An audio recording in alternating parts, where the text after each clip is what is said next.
Muchísimas gracias de verdad, para lo que quieran, aquí estamos otra vez y esperemos que les guste.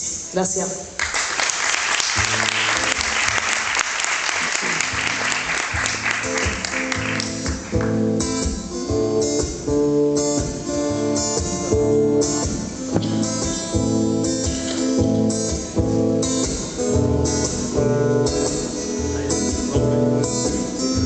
El pequeño de los campos fue valiente miliciano, en el Ebro y en Madrid defendiendo a su país, vio morir a su hermano.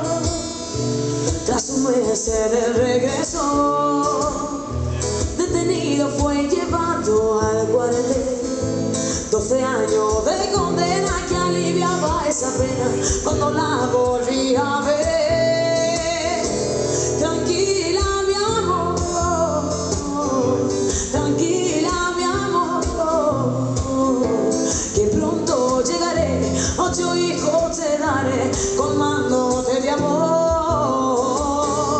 Tranquila mi amor, tranquila mi amor, que pronto pagaré esta pena y viviré para llenarte de amor. Por creer en su idea fue privado de su ansiada libertad, que volvía a estar presente cuando en medio de la gente la veía caminar. Los barrotes oscilados fueron testigos del comienzo de ese amor. Miradas que se perdieron, besos que no se sintieron, aumentando la pasión.